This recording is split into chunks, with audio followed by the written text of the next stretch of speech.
personnellement, je suis très très très heureux et content de recevoir dans ce premier numéro le parrain de cette tentative, on va dire, de cette tentative de podcast où on va essayer de parler de jazz, mais comme de jazz, pas comme d'habitude, d'une manière très spontanée, avec un ami, quelqu'un que je connais depuis 2007, Bruno Sharp. Bruno, bienvenue. Merci Mousse, je te remercie de m'inviter pour cette première édition de podcast. Voilà. Très bien, Merci. Bruno, on s'est déjà concerté, on sait à peu près vers où va aller ce débat, mais tout d'abord, j'aimerais que tu te présentes et que tu nous parles un petit peu de ton parcours et de ta carrière.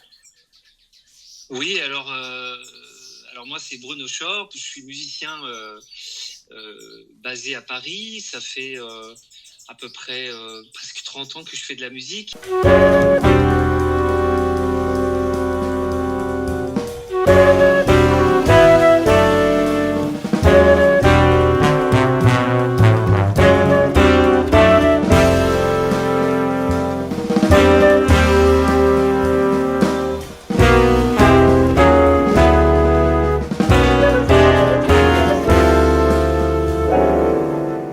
J'ai démarré la musique assez tard en fait. Je ne suis pas issu d'une famille de musiciens. Voilà, j'étais pas destiné à devenir musicien, comme quoi tout est possible dans la vie, c'est important.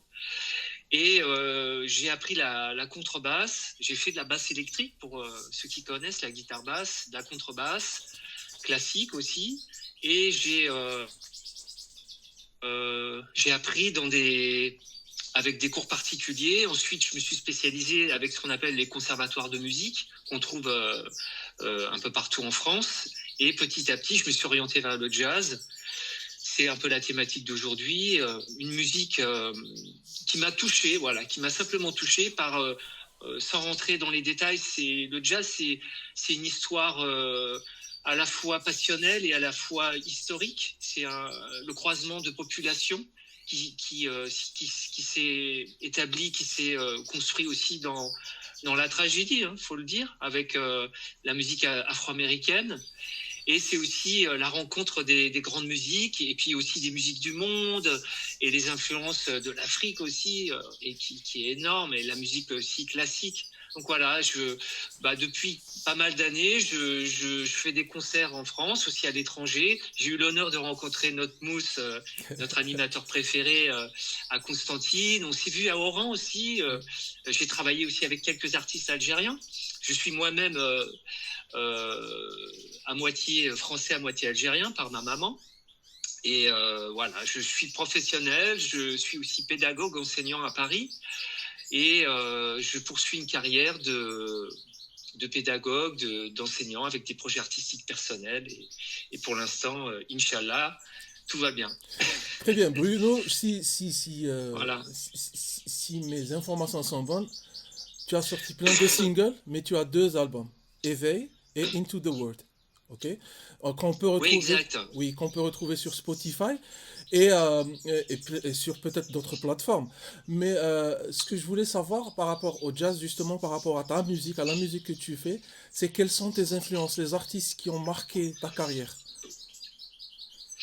En fait, comme tout métier, comme le maçon va apprendre à faire un mur, comme le dentiste va apprendre à réparer les dents, etc., je me suis en fait intéressé à la tradition, tout simplement. Donc les premières influences, ça a été vers 18-19 ans, j'ai écouté Monk, j'ai écouté Coltrane, j'ai écouté Charlie Parker, j'ai écouté Wayne Shorter, et j'ai essayé d'aller dans la culture des standards. Donc on a ce qu'on appelle les standards de jazz, la tradition aussi du swing.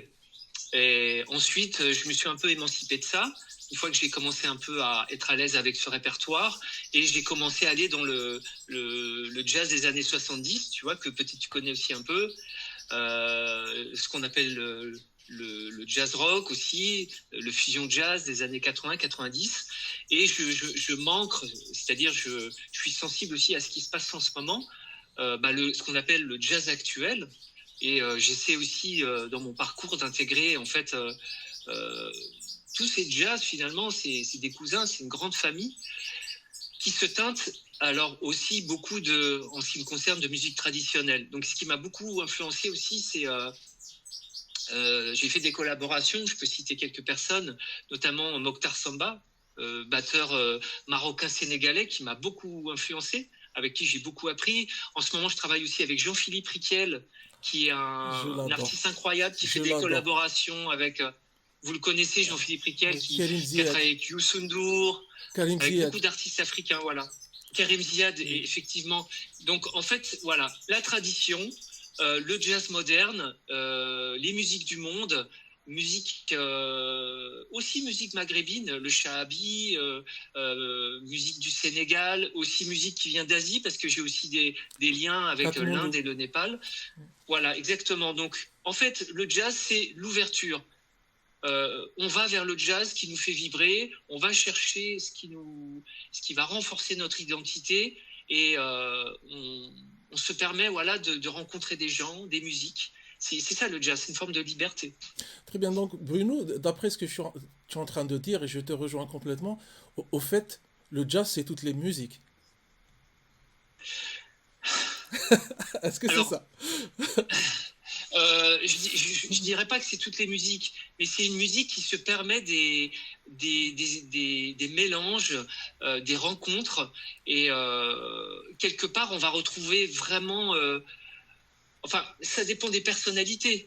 Mais en tout cas, moi, je trouve que la rencontre de musiciens de jazz et classique, la rencontre de musiciens traditionnels et musiciens de jazz, je trouve ça fabuleux. Le jazz permet de créer de nouvelles musiques. Et après, il y a ce qu'on appelle la tradition. Et il y a des gens qui sont gardiens de cette tradition et qui jouent le swing, le bebop. Voilà, ce sont des termes de jazz qui sont en fait des musiques plus anciennes. Pour moi, il y a une forme de liberté. C'est pas toutes les musiques, mais c'est un carrefour. Tu vois, très c'est bien. Une rencontre. Je vais le dire peut-être d'une manière. Le but, c'est pas que je sois réducteur, mais c'est une éponge un petit peu qui. Ouais. Une éponge bienveillante, une éponge fraternelle, une éponge de liberté, de liberté de créativité artistique, ouais, carrément. Très bien. Ouais. Continuons, Bruno, à un petit peu parler de ton parcours, de tes albums aussi. Le premier, je l'ai écouté, le deuxième aussi. Pour moi, je vais être là, je vais parler plus amicalement entre toi et moi. Pour moi, la meilleure des chansons, ça sera toujours Rupture, parce qu'elle ressemble un petit peu aussi à ma vie. je la ressens plus. Oui, mais j'ai envie de dire, pour toi, tes collaborations, avec qui tu travailles, comment tu conçois tes albums et comment tu enregistres, etc.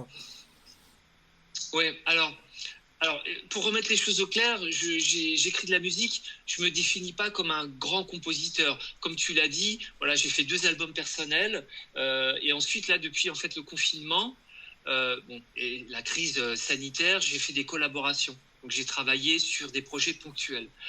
Ma musique, je la définis comme... comme tu viens de le dire, Rupture, en fait, c'est aussi un peu mon histoire à l'époque. Tu vois, j'écris ce que... Je mets en musique mes sentiments, je mets en musique qui je suis, qui j'ai été, qui je serai.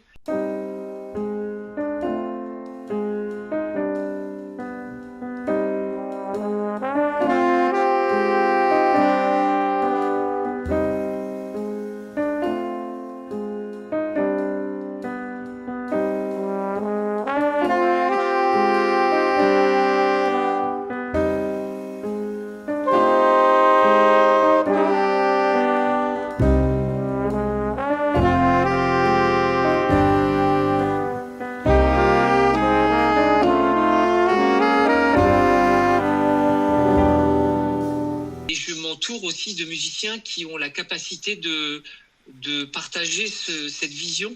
Donc, je rebondis sur des gens que j'ai rencontrés comme Christophe Panzani, comme Leonardo Montana. Il y a des gens avec qui aussi j'ai travaillé, qui m'ont apporté beaucoup. Je pense aussi à Anne Passeo, peut-être que tu auras l'occasion de rencontrer. Je connais, que j'aime beaucoup.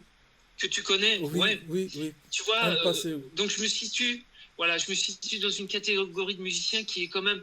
je suis assez ouvert, très, très, très ouvert. J'ai eu la chance de collaborer aussi récemment avec Ben Wendell qui vit à New York. Donc là, on a quand même un sérieux client, quelqu'un qui est un artiste reconnu. Je pense aussi plus récemment, j'ai sorti une collaboration que vous pouvez trouver en streaming sur toutes les plateformes avec Célia Kameni.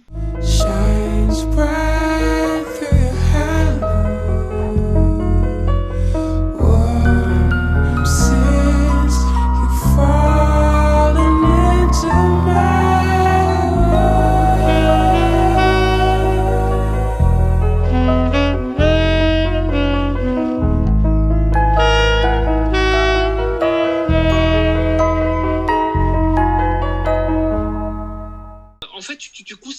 famille, tu vois. Tu te constitues, c'est une éponge, mais qui se protège. Donc, tu mets des coraux autour, tu vois, si on pouvait créer une image.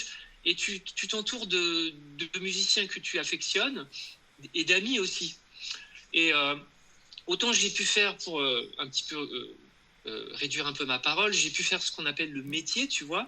On fait le métier, c'est-à-dire tu es contrebassiste, je joue pour les gens, je joue sur des projets. Maintenant, avec l'âge, parce qu'on vieillit, mon mousse un petit peu, Oui, oh oui.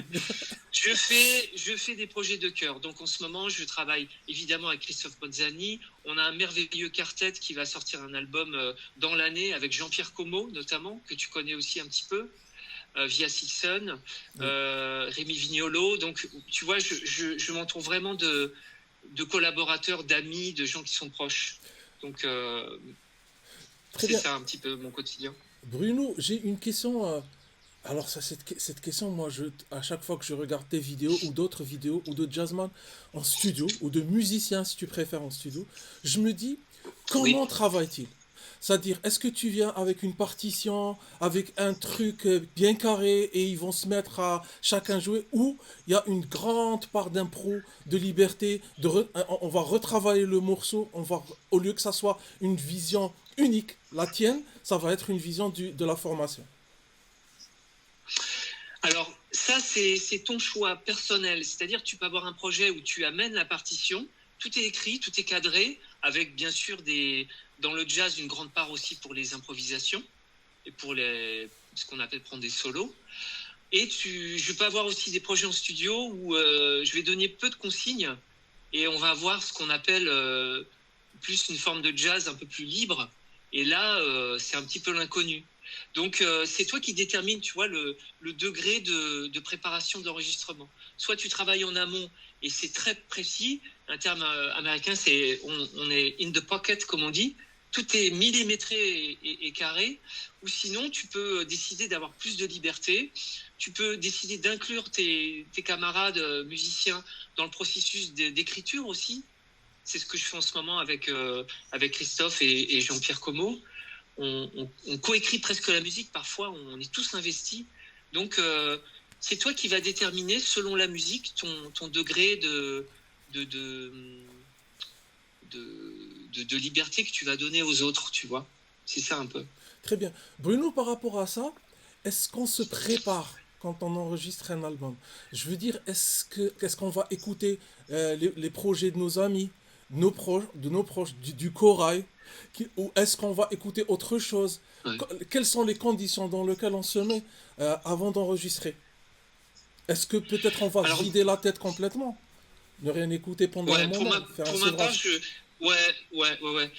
Pour ma part, j'écris de la musique et après je me mets dans ma bulle. Donc là, du coup, l'éponge, elle trouve une coquille, elle se met dedans et choup.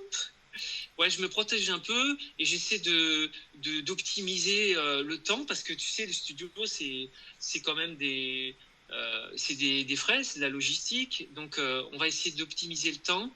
Et ouais, j'essaie de préparer un maximum de choses, ne pas tout étouffer, mais j'orchestre vraiment, je réfléchis à comment on va enregistrer, définir les journées.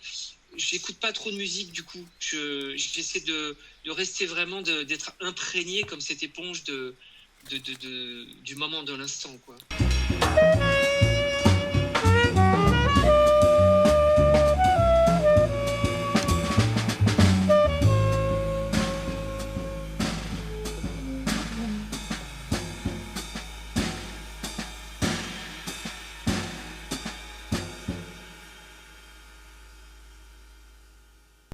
Dans ce qui se passe maintenant, est-ce que le jazz, on va dire, a toujours sa place, ou il souffre, ou au contraire, qu'est-ce qui se passe exactement?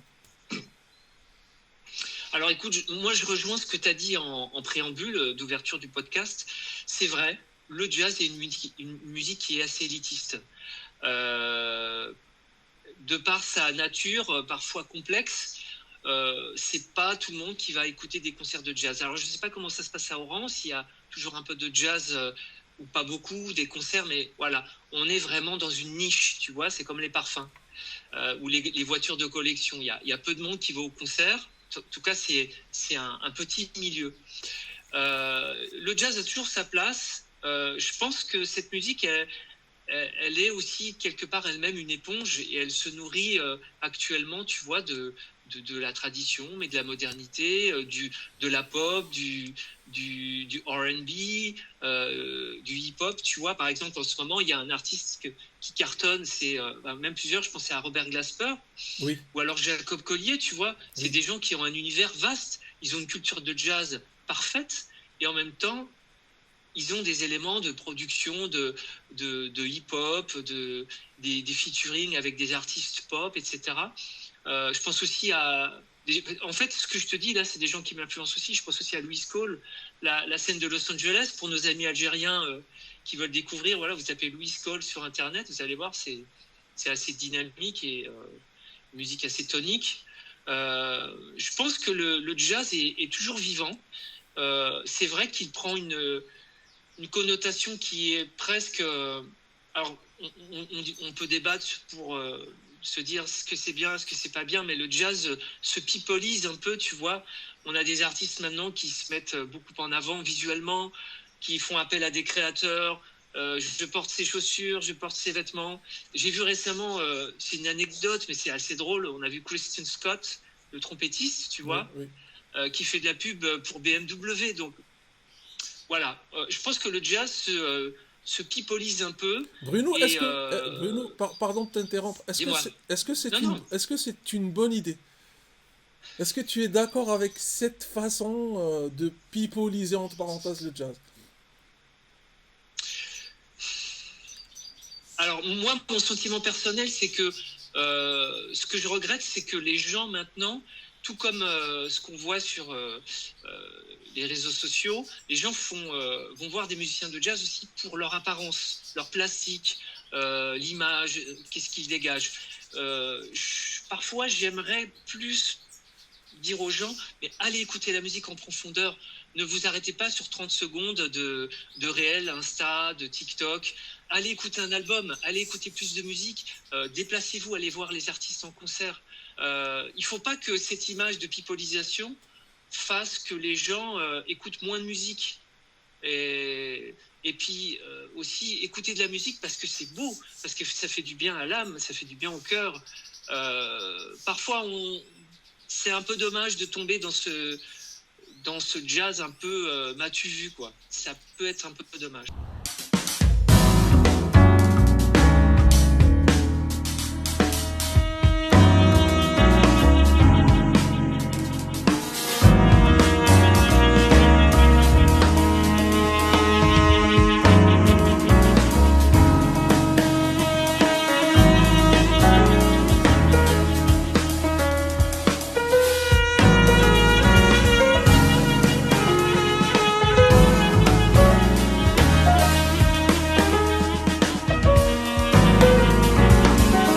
Bon, je vais te poser une colle, mais je vais la poser quand même. Tu es mon ami, je vais Vas-y, me vas-y. permettre.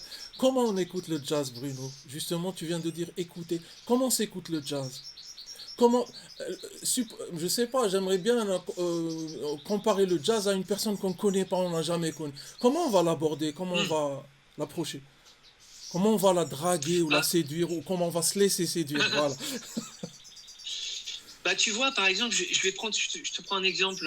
Comme je suis aussi enseignant, je suis professeur d'enseignement spécialisé en conservatoire, en jazz.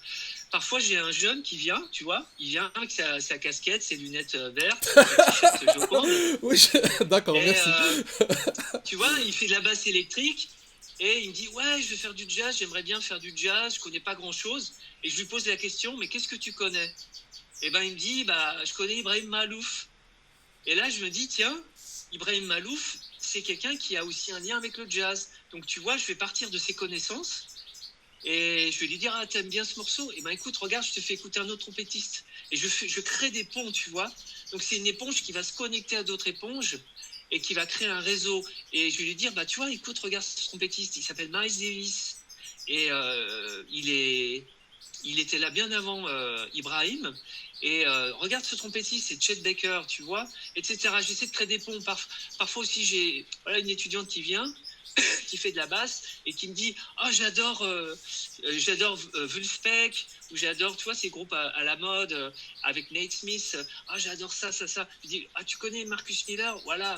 Et après Marcus Miller, tu vois, Marcus Miller, il a travaillé avec Miles Davis, le trompettiste. Donc je refais encore un lien, etc. Donc en fait, c'est pas de la drague, c'est sensibiliser. Donc j'ai envie de dire, si tu es dans un cercle pédagogique, tu peux attirer les élèves, tu peux leur proposer de découvrir plein de choses parce que tu as un certain bagage culturel. Si tu n'as pas cette occasion-là, moi je dirais à tes auditeurs, n'ayez pas peur, allez sur les plateformes, prenez des disques, si ça existe encore dans les médiathèques, allez écouter des musiciens en live, commencez par ce que vous voulez, parce que ce jazz-là, il a démarré au début du XXe siècle, il est encore présent. Donc on est à 120 ans, 130 ans, 140 ans d'histoire. Donc quel que soit le bout, vous allez avoir des liens. Je pensais à Karim Ziad, qui est aussi un musicien improvisateur, qui a travaillé avec des musiciens de jazz. Donc il y aura toujours des connexions quelque part, tu vois. Donc quelque part, c'est un peu ça l'idée.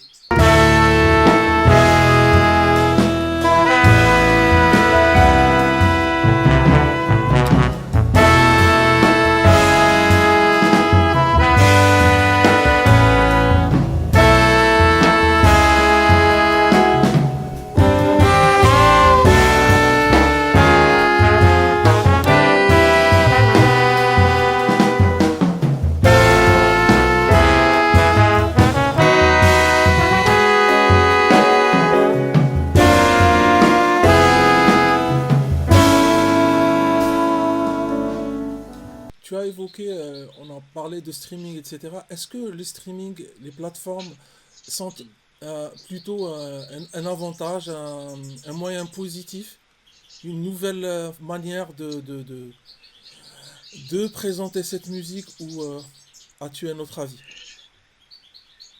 Là, je t'avoue que c'est un sujet qui est compliqué. Il faudra refaire une autre émission, mais je peux te donner mon point de vue. Alors, le pour, c'est-à-dire, ça permet...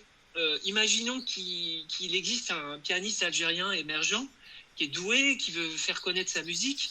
Grâce au streaming, il va pouvoir mettre sa musique en ligne tout seul. Tu sais, maintenant, tu as ce qu'on appelle des distributeurs digitaux. J'enregistre à Oran dans un studio un piano solo et j'envoie ma musique, et puis ça va être demain sur Spotify, sur Apple Music, etc. Deezer, etc. Donc ça, c'est super pour se faire connaître. Il y a le problème de la rémunération des artistes. C'est-à-dire que le streaming, finalement, ne rapporte rien aux artistes qui ont fourni un travail considérable. Donc c'est ça le piège aussi. C'est-à-dire, tu mets de la musique en ligne, mais finalement, tu as des gens qui écoutent ta musique, mais qu'est-ce qu'on te reverse derrière en termes d'argent? Financièrement, c'est zéro, tu vois.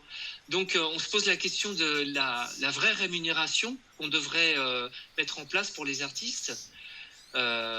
C'est une question de droit, finalement, de droit d'artiste. Et c'est là où je suis plutôt d'accord avec les combats, c'est un terme un peu fort, mais pas tant que ça, le combat que certains font par rapport à ces plateformes pour justement essayer d'équilibrer la rémunération des artistes. Parce que le streaming, c'est zéro.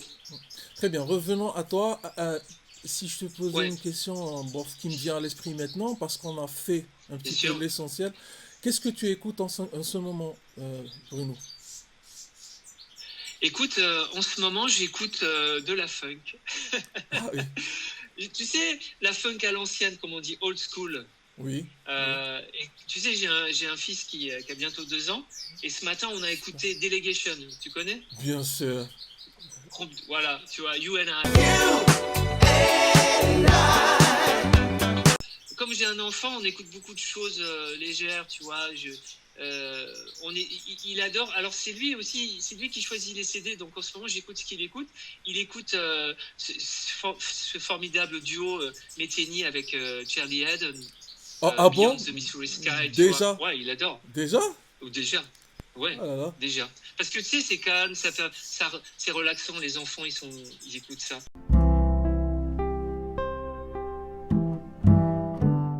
J'écoute aussi du Chopin, tu vois, de la musique classique. En ce moment, je peux écouter aussi j'écoute beaucoup de musique de La Réunion. Donc, je fais un gros coucou aux Réunionnais là-bas. Et puis, j'écoute beaucoup de musique Maloya. Tu vois, beaucoup de Maloya en ce moment. Ça me touche énormément. Et dans la musique Maloya, il y a aussi ce rythme, ce pattern qu'on retrouve aussi dans le shahabi algérien, tu vois, avec ce placement en l'air, etc. Donc, voilà, en ce moment, j'écoute ça. Ici, La Réunion, t'es maman, nina, toute nation. Oh, langage d'Amaïe, ça fait rayonner. Ici, La Réunion, nina, toute nation. Langage d'Amaïe, ça fait rayonner. Est-ce qu'un musicien pro, perçoit la musique et l'apprécie comme un non-initié comme moi, par exemple? Est-ce qu'on n'écouterait pas la musique différemment, toi et moi? Et à travers toi et moi, je veux parler de musiciens et de personnes amateurs qui écoutent pendant la ligne. Oui. Alors, je pense qu'avec le temps, tu sais, un musicien de jazz qui évolue, il devient très critique, il observe, il dissèque la musique et ça me pose problème. Je t'avoue que c'est un peu frustrant. Je vais écouter un artiste et je vais pouvoir focaliser mon attention sur la rythmique, sur le pianiste, sur la qualité des solos, sur le placement, sur le goût des compositions, etc. C'est un problème pour moi. Parfois, je peux avoir des soucis, mais en fait, ça dépend de l'état d'esprit. Si tu arrives à la soirée, que t'es relax, t'es bien, tu te sens bien, tu te laisses aller. En fait, faut se laisser aller. Faut descendre dans la musique, les profondeurs. Faut partir avec l'artiste. Et c'est pas facile. Par rapport à peut-être un musicien amateur qui peut-être ne comprend pas tout ce qui se passe, mais qui a une forme aussi d'ouverture. Alors, on peut perdre... ouais. Très bien. On en parlait d'écoute, maintenant j'ai envie de parler de jeu. Une fois, j'ai écouté une interview de Brad Meldo et il a dit que pendant un concert, il était capable de penser à son portefeuille. Il joue, mais en même temps, sa tête n'est pas forcément là où on pense. Ouais. Alors il a dit, je pense, est-ce que j'ai oublié mon portefeuille? Est-ce que j'ai fait ça? Est-ce que c'est vrai? Est-ce que quand on joue, on est tellement dans sa musique qu'on peut penser à plein d'autres choses autour? Ça peut arriver, c'est-à-dire, tu sais, faire de la musique, il faut un peu désacraliser la chose. Il y a des moments, tu es vraiment totalement dans la musique, parfois tu décroches un petit peu, tu es là, tu es présent, hein, tu joues, tu accompagnes, tu prends des solos, tu es vigilant, et tu peux avoir ton esprit qui peut s'égarer. Si tu es dans un club, tu peux apercevoir un regard, quelqu'un qui passe, être gêné par un bruit de verre qui fait « Oh !» Tu vois? Ah, ok. Et puis tu sais, tu viens en musique sur scène comme tu es, comme ce que tu as vécu. Imagine, juste avant, on t'a cassé un carreau, tu as eu une contravention, tu as payé une amende, tu as perdu ton portefeuille, tu vas arriver sur scène avec ça. Après, de là à mélanger les choses, il y a un moment donné, il faut oublier les choses. C'est pour ça que la musique, c'est aussi, ça permet de dépasser parfois des douleurs, des souffrances, de la tristesse. Il y a des musiciens qui sont tristes parfois, ça arrive, qui arrivent sur scène et tout d'un coup, ils rentrent dans quelque chose, un sanctuaire, quelque chose qui va les aider à oublier tous leurs problèmes, tous leurs soucis.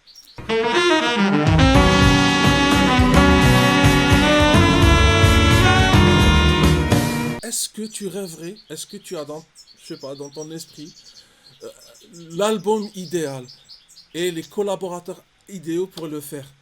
Un projet que tu voudrais vraiment réaliser, peut-être par manque de moyens ou de temps, tu n'arrives pas à le faire, mais ça serait vraiment, on va dire, ton projet numéro 1. Écoute, je pense que j'aimerais bien faire alors c'est pas un problème de moyens, mais j'aimerais bien faire un album solo, que de la contrebasse solo. Un jour, je pense, quand je serai prêt, quand j'aurai des choses à dire. Après, je pense que je vais reformer, tu vois, dans l'esprit d'éveil et d'Into the World, je pense que je vais reformer un groupe bientôt pour faire du live. Évidemment, il y a des gens avec qui j'aimerais bien travailler. Si on parle de fantasme, tu vois, j'aurais aimé je sais pas, tu citais Brad Meldo, c'est quelqu'un que j'aurais aimé rencontrer, tu vois. Ou Wayne Shorter, ou alors Keith Jarrett, mais bon, ça c'est derrière, c'est impossible. Donc en attendant, je pense que je suis suffisamment bien entouré de très bons musiciens en ce moment, sur la France ou même en Europe, et peut-être un projet aussi avec orchestre symphonique, pourquoi pas dans l'avenir, si j'ai des moyens, d'écrire quelque chose d'assez grandiose avec un orchestre, toi, 40, 50 musiciens et une petite formation de jazz, peut-être, pourquoi pas. Avoir quelque chose d'assez énorme. Très bien, j'ai une question. Pas hors sujet, Oui, mais je vais la poser quand même. On est dans le jazz, dans l'impro. vas-y, Mousse, Comment vous on est dans choisissez le vos jazz. titres? Des fois, c'est des titres bizarres. 3h04 à je sais pas quoi. Port et jambon. D'où viennent les titres dans le jazz? Bah, écoute, ça vient du quotidien des musiciens. Justement, là, ce que tu viens de dire, ça me fait penser à 4 p.m. C'est un morceau de Herbie Hancock qui est sur l'album Mr. Hands avec Jaco Pastorius. C'est tout simplement, tu nommes les titres, soit tu fais tu dédicaces un titre à quelqu'un que tu as aimé, à un proche, à la famille, ou alors c'est des périodes de vie, tu vois, comme rupture, bah, ça veut dire ce que ça veut dire.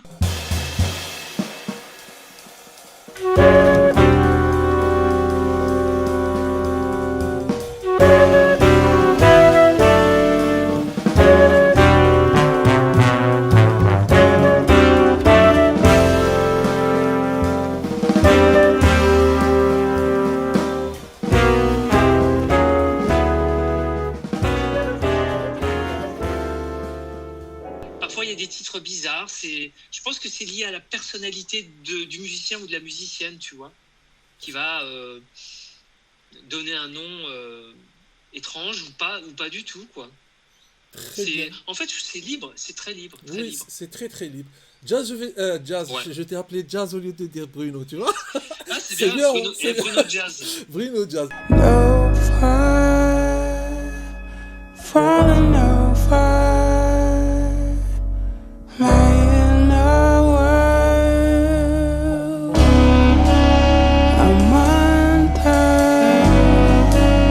the water, so don't turn over.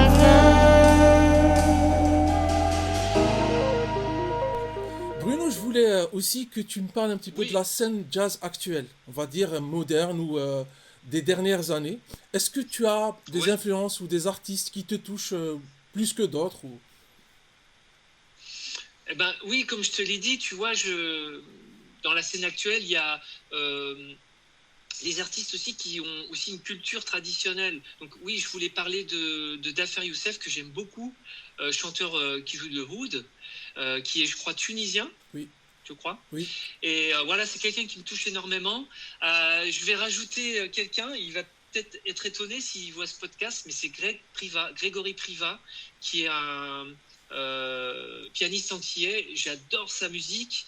Il joue terriblement, magnifiquement du piano. Il chante. Et puis bien sûr, je voulais reciter Mokhtar Samba. Alors, il y a aussi le batteur. Première rencontre que j'ai fait, mais c'était il y a peut-être 25 ans, c'est Brice Ouassi. Voilà, je ne sais pas si le public connaît Brice Ouassi. Jean-Philippe Riquel, évidemment, Karim Ziad, Bruno? Nguyen aussi, le guitariste. Tu vois, toute cette sphère de gens qui...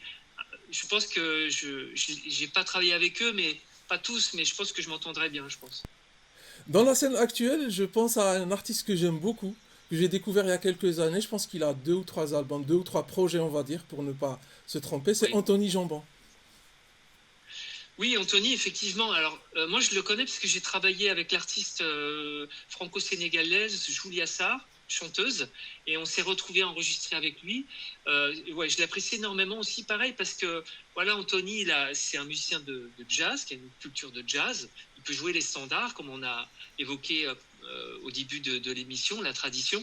Et en même temps, il a toute la culture de la guitare actuelle, les musiques traditionnelles, les musiques du monde. Et il combine ça aussi dans ses univers. Et je vais reciter aussi quelqu'un que j'apprécie aussi beaucoup, c'est le batteur Arnaud Dolmen, qui est aussi antillais. Voilà. Et étonnamment, voilà, ce sont les gens qui en ce moment sur la scène de jazz française m'inspirent beaucoup. Ça me touche énormément, ouais, leur projet.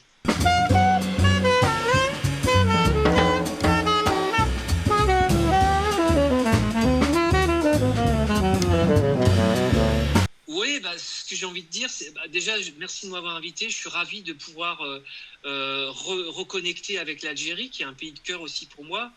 J'ai envie de dire, par rapport à cette musique, quelque part aussi, je pense que le podcast, il va être peut-être vu par beaucoup d'Algériens déjà, principalement. Si vous êtes des artistes, hommes ou femmes, qui veulent peut-être développer le jazz en Algérie, faites-le. Dites-vous que c'est un moyen d'expression, c'est une forme de liberté. S'il y a des jeunes aussi musiciens qui pensent aussi avoir quelque chose à dire, j'ai envie peut-être de les rencontrer. Vous pouvez m'écrire sur les réseaux sociaux. Il n'y a pas de souci. Et moi, personnellement, j'ai envie de dire que il faut considérer cette musique comme quelque chose qui aide à s'élever, voilà, à se cultiver. Et c'est une musique de tolérance et de paix. Je tenais à le dire. On est vraiment dans une musique qui est fraternelle et qui est là pour exprimer des sentiments, exprimer l'humanité, tu vois. Et pour terminer, j'aimerais faire un coucou à ma tante Badéa, qui est à Alger. Donc, je lui fais un gros coucou, voilà. Coucou. À ma tante.